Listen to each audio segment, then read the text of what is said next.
চলতি মাসের শেষের দিকে যুক্তরাষ্ট্রের নিউ ইয়র্কে জাতিসংঘের সাধারণ পরিষদের অধিবেশনের ফাঁকে ভারতের প্রধানমন্ত্রী নরেন্দ্র মোদী ও বাংলাদেশের অন্তর্বর্তী সরকারের প্রধান উপদেষ্টা ড. মোহাম্মদ ইউনূসের মধ্যে বৈঠকের প্রস্তাব দিয়েছে ঢাকা। তবে এখনও এ ব্যাপারে সিদ্ধান্ত নেয়নি নয়াদিল্লি।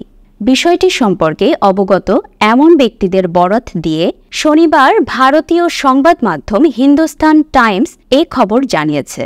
নাম প্রকাশ না করার শর্তেও ওই ব্যক্তিরা হিন্দুস্তান টাইমসকে জানিয়েছেন, চলতি সপ্তাহের শুরুতেই ভারতীয় একটি সংবাদ মাধ্যমকে দেওয়া সাক্ষাৎকারে ড.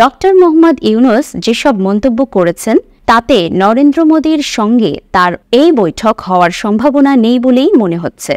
নাম প্রকাশ না করার শর্তে ওই ব্যক্তিরা হিন্দুস্তান টাইমসকে জানিয়েছেন, চলতি সপ্তাহের শুরুতে ভারতীয় এই সংবাদ মাধ্যমকে দেওয়া সাক্ষাৎকারে ড.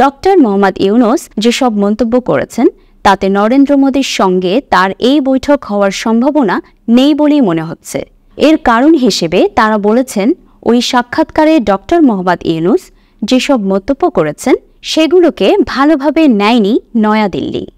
প্রেস ট্রাস্ট অফ ইন্ডিয়াকে দেওয়া ওই সাক্ষাৎকারে ড. মোহাম্মদ ইউনূস ভারতে থাকা অবস্থায় সাবেক প্রধানমন্ত্রী শেখ হাসিনার বাংলাদেশকে নিয়ে করা মন্তব্যের সমালোচনা করেন। সাক্ষাৎকারে ড.